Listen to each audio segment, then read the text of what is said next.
Hello, friend, and I want to start by saying Merry Christmas. May you have the most blessed Christmas season you have ever had before. And in today's message, we're going to be talking about the Christmas story, but we're going to be speaking about the intervention of angels. It's amazing when you read through the Christmas story how much angels were involved. They are ministers sent forth to minister for those who are the heirs of salvation. You're going to be blessed by today's message. Welkom bij Antwoorden met Bayless Conley.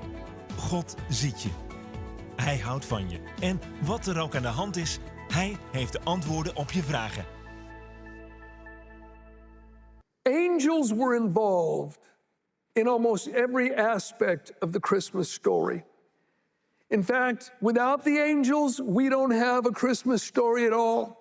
They made announcements, they brought promises, they provided guidance and protection before, when, and after the Savior of the world, Jesus Christ, was born.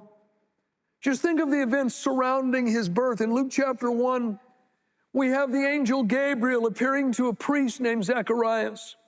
He and his wife Elizabeth were godly people. They loved the Lord, they prayed, but they were up in age and she'd never been able to conceive. She was barren. And so Zacharias is in the temple, and one of the most glorious angels in all of the kingdom appears to him, Gabriel, who stands by the very presence of God in heaven. This glorious being suddenly appears to Zacharias, and the angel said to him, Zacharias, your prayers have been heard. Your wife is going to conceive and bear a son. You're to call his name John, and he's going to be the forerunner. He's going to prepare the way for the Messiah, for the Christ. And Zacharias, I'm going to paraphrase, but he basically said, you've got to be kidding me. You realize, how many times our hopes have been dashed? You realize how long we've dealt with infertility? Don't play with me here.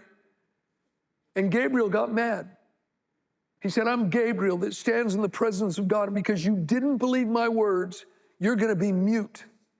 You won't be able to speak a word until this thing come to pass. And Zacharias exited the temple, and he wasn't able to speak, and he didn't speak until after John was born. 6 months later, we find this also in Luke chapter 1, the same angel, the same glorious angel appears to a young virgin named Mary. She's engaged to a guy named Joseph. Says, Mary, you found favor with God, and you're going to give birth to the Son of God. Mary says, all right, I've never had intercourse with a man. I'm a virgin. How? Now, that wasn't the language of unbelief. It was a desire to be further instructed. And the angel pointed her to the Holy Spirit and to the Word of God as the answer. The angel's response to how you as a virgin are going to conceive, the Holy Spirit will come upon you, and the power of the highest will overshadow you. And they ended by saying this, for with God, nothing shall be impossible. Quite literally, this is what Gabriel said to her. He said, for nothing that God says, nothing that God declares or promises will be impossible. He used the Greek word rhema when speaking to her. It means a declaration that it's made, a promise that is made. The Passion Translation puts the angel's words like this: not one promise from God is empty of power, for nothing is impossible with God. So Mary, here's your answer. The Holy Spirit and the promise of God coming together. And Mary says, okay, be it to me according to God's declaration. I accept God's word. And when she set herself in agreement with what God said, even though in her little teenage mind, she would have never understood how that worked. But she set herself in agreement with what God said, even though it seemed to be crazy, and the miracle happened. She conceived. And then we jump over to Matthew's account, and her fiancé Joseph works out after a while that she's pregnant. Bible said he was a just man and didn't want her to suffer public humiliation. So he's trying to figure out a way to quietly end their relationship so that Mary won't be disgraced. And while he's trying to work this out in his mind, an angel, everyone say an angel appears to Joseph and says, Joseph, son of David, don't be afraid to take Mary as your wife, for that which is conceived in her is of the Holy Spirit. She'll bring forth a son, call his name Jesus, for he will save his people from their sins. And then we come back over to Luke's gospel, and an angel, everyone say an angel comes to shepherds out in the field and announces to them the birth of the Savior. And then a whole myriad of angels appear, praising God and saying, glory to God in the highest, and on earth, peace and goodwill toward men. And then Joseph, a little later, after Jesus is born, is warned by an angel. He says, look, the angel said, Herod's going to seek the young child's life to destroy him. You need to flee. Take his mother, take the little boy, and go into Egypt. And he does. He obeys the angel. And he's there until the angel appears to him later on and says, now Herod's dead. It's safe for you to come back into the land of Israel again. Now, interestingly enough, just as in the Christmas story, we see the ministry of angels manifested in the behalf of God's people throughout the book of Acts. We find guidance, strength, encouragement, and protection all coming through the ministry of angels. In Acts chapter 5, the apostles were put in the common prison. An angel released them from prison and said, go stand in the temple and speak all the words of this life. In Acts chapter 12, Peter's in prison. Herod's sharpening the axe. He's going to kill him just like he has James. And an angel breaks Peter out of prison.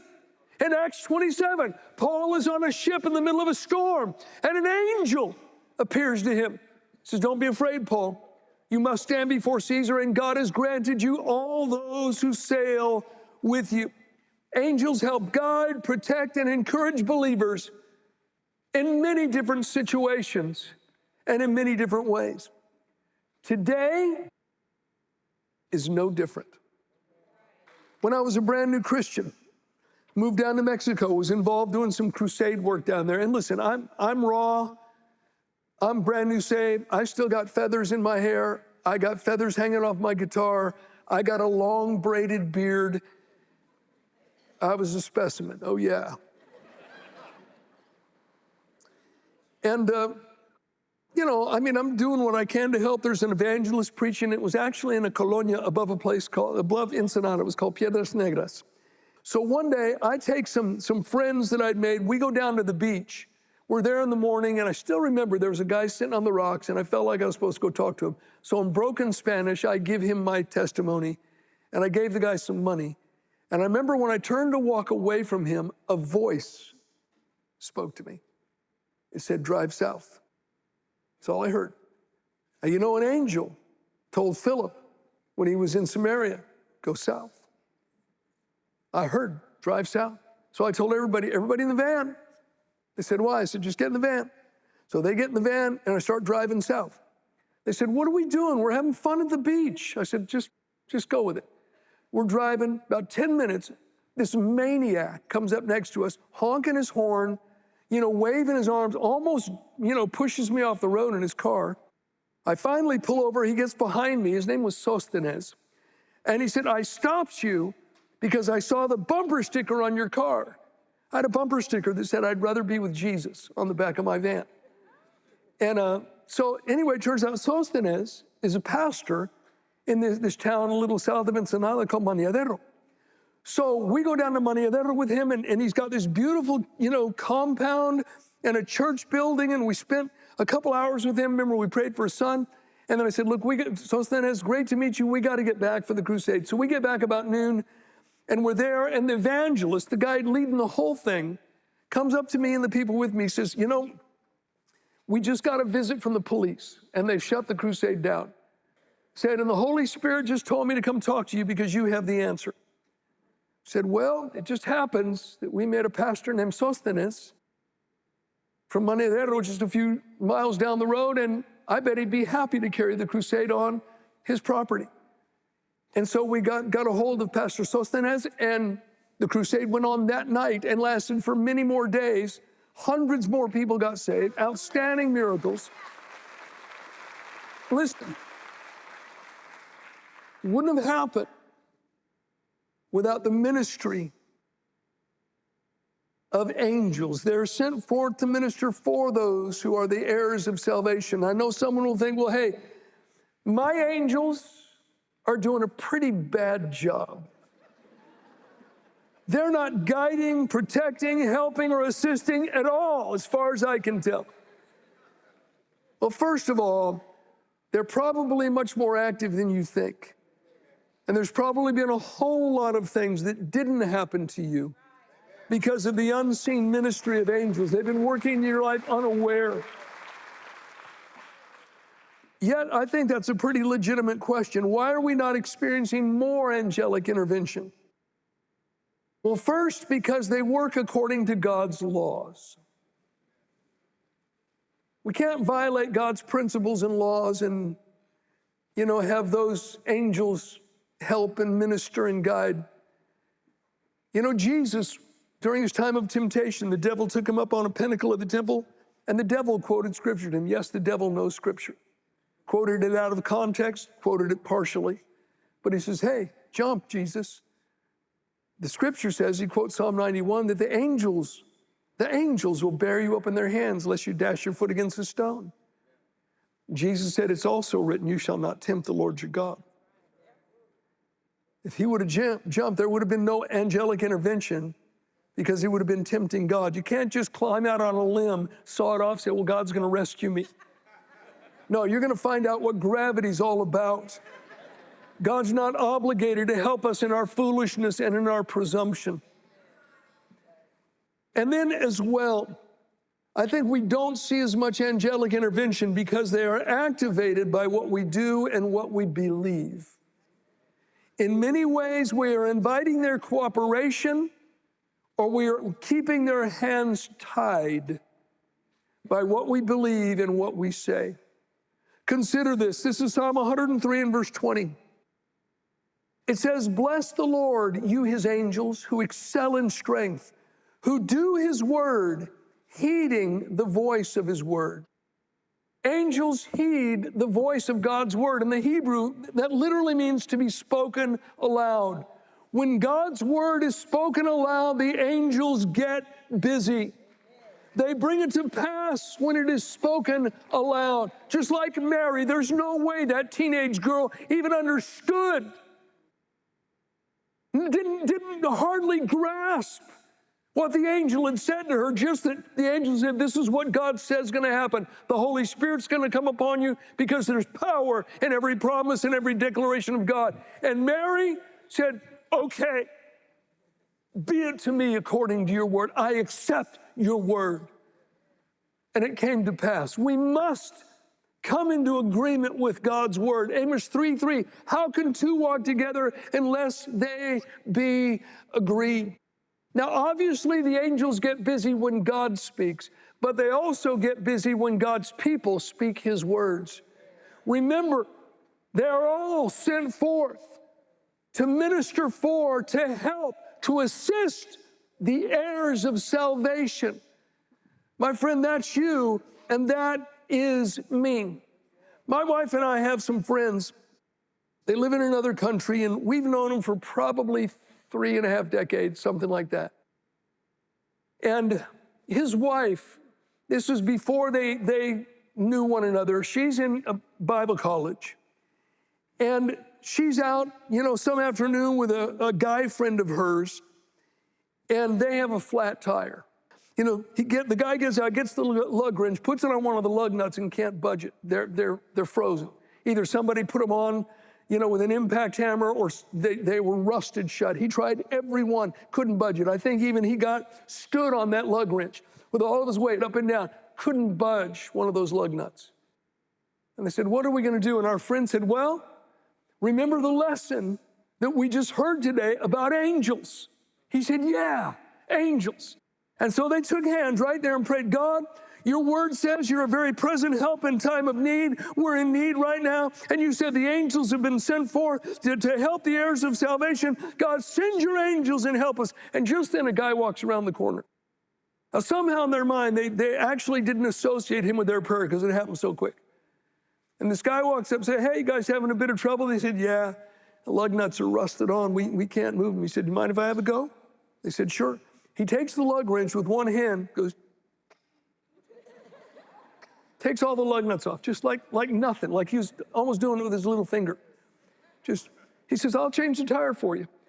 So he loosens the nut, jacks the car up, takes the tire off, puts the spare on, and they're just kind of stunned. And he walks back around the corner, says, see y'all later. And they go, oh, we didn't even tell him thank you. So they go, come on, we can catch him. And they go around the corner. He's walking across the street, and he walks through these glass doors of this building. And so they go, we're going to go in and tell him. So they come up to the building. They realize the building is abandoned. And they look at the glass doors, and there's chains around the doors, and they're padlocked shut.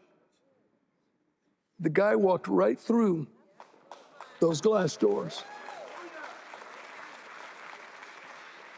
And yeah, the hair stood up on the back of their necks. Said, God sent his angel, and we didn't even know it. They're sent forth to minister for the heirs of salvation. Now, it's interesting. If you look at Exodus chapter 23, chapter 33, and chapter 34, God repeatedly tells the Israelites this. He says, I will send my angel before you into the promised land to drive out the inhabitants of the land and to help you possess the land. I'm going to send my angel before you. But in one of those references, God says this, I'm sending the angel before you. He's going to drive out the inhabitants of the land, but do not provoke the angel. And you know the story. Moses says, okay, they're on the border of the promised land. Said, let's send 12 spies in, one from each tribe. They send the 12 spies in, spy out the land. They come back. Joshua and Caleb, two of the spies, said, look, God said, he's given us the land, every place the sole of our feet treads. He's given it to us. Let's go at once. We're well able to do this. Their defenses have departed from them. They're bred for us. Let's go.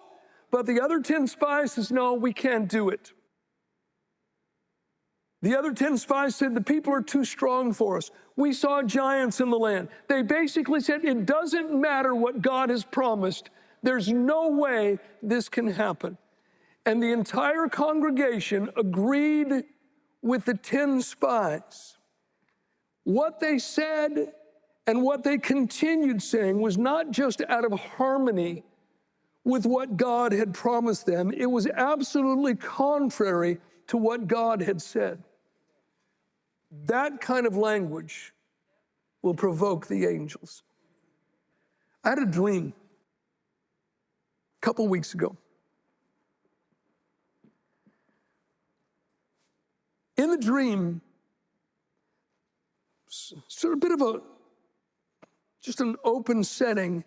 There was a guy standing there. And then off sort of to the right and behind him, there's a whole bunch they all look like a bunch of men to me, just standing there quietly, just with their arms down. They were all inactive. Different sizes, some were tall, some were short. They all had different clothing on, different garb, different colors. But they're all just standing there quietly like they're waiting, all of them. And it was a bit somber. And I intuitively knew that this one guy was the spokesperson for all the others. I walked up to him, I said, what's your name? He said, Angel. And I woke up. And I knew he was speaking for all of it. I immediately understood what the dream meant. All of these angels that have been sent forth to minister for, to care for, to protect, to assist the heirs of salvation, they're inactive. They're not working because God's people are believing and speaking contrary to his promises. No, they heed the voice of his word. When God's word is spoken aloud, the angels get busy. And I have thought about that so much that this whole message is born out of that encounter I had. It was a God dream. And I believe there are many people that are listening to me right now in this house. You have angels assigned to you, assigned to your case, assigned to your cause. But in many cases, they're just idle. They're inactive. Their hands are tied, so to speak. It's important to think about. Psalm 34:7 says this, "The angel of the Lord encamps all around those who fear him and delivers them." That literally means the angels form a circle of protection around those that fear God, and they protect them. The Message Bible says God's angel sets up a circle of protection around us when we pray, especially when our prayers are based upon God's Word and when His promises are interwoven and in harmony with our prayers, when they're working together. But when our believing and our speech are contrary to God's Word, the hands of the angels are tied. Now, I'm going to ask you, just for the next few minutes, to give me just really undivided attention. I don't want you to miss what I'm going to share with you. It's an interesting verse of Scripture in Proverbs 15:4. It says, "A wholesome tongue is a tree of life, but perverseness in it breaks the spirit." Isn't that interesting? A wholesome tongue is a tree of life, but perverseness in it breaks the spirit. The Hebrew word wholesome literally means cure, healing, deliverance, wholeness, repair, restoration. So a wholesome tongue is a tongue that's speaking healing, cure, deliverance, wholeness, repair, restoration. In fact, the word is a derivative of the Hebrew word Rapha, as in Jehovah Rapha, the Lord our healer, the Lord our physician. According to 1 Timothy 6, the New Testament tells us that wholesome words basically are Scripture. So a wholesome tongue is a tongue that speaks in line with God's Word, but perverseness in it breaks the spirit. The Amplified Bible translates it this way, but willful contrariness in it breaks or causes a breach in the spirit. You still with me? Willful contrariness. In other words, I speak contrary to God's Word. When I do that, it causes a break or a breach in the spirit. And the word spirit there, the identical word used for angels in Psalm 104 and verse 4. Now, the angel of the Lord forms a circle of protection around those that fear him. But when my speech is willfully contrary to the promise of God and the declarations of God, it creates a breach in the spirit. Isaiah 30, that same word for break or breach is used in Isaiah for a bulging wall that's about to break open, and a hole's about to occur in that wall. It causes a break in that angelic protection that we have. Do you see the picture?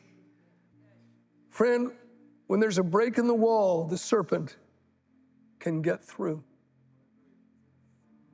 Now, do God's promises seem outlandish to you? Impossible? Whether it's a promise of healing, deliverance, material supply, a promise of finding a way to victory, a promise of restoration. I have a question. Do you think it's harder than a virgin birth? You may not understand how. I'm going to tell you how. The Holy Spirit and the promise.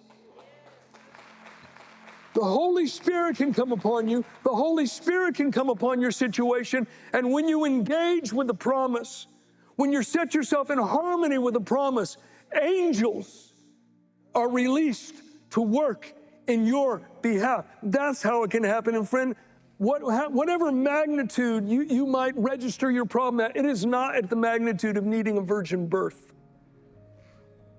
Set yourself in agreement with God's Word, no matter who thinks you're daft or extreme. It will release the angels to work for you. They are sent forth to minister for the heirs of salvation, for those that inherit salvation. The truth is, there is no more important business than the business of your soul. You need to get things settled between you and God. This earthly life, it's gone like that. It's just a dressing room for eternity. You know, I spoke to someone just a couple of days ago, and they had lost a loved one suddenly in a car accident. It was a terrible thing, and I prayed with him, and you could tell his heart was broken. But you know, we are here just for a moment. And if you've not made your peace with God, you need to make your peace with God today. If you've not embraced Jesus Christ as the Lord and Savior of your life, don't put it off.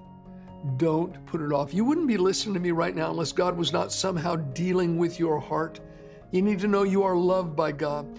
He wants you to have a relationship with Him. And friend, the sin problem's already been taken care of through Calvary. Just open your heart to Jesus Christ to become God's child. We have a daily email devotional that I believe can be of great benefit to you. You know, when we take God's Word in every day, it helps us become established in the Lord. The Bible talks about the inward man being renewed day by day. Jesus had to take up our cross daily and to follow Him. Lees de overdenking op je smartphone, 's ochtends bij de koffie, wanneer je onderweg bent of meteen op je computer. Take time to sow the seeds of God's Word into your life every day with this free email devotional.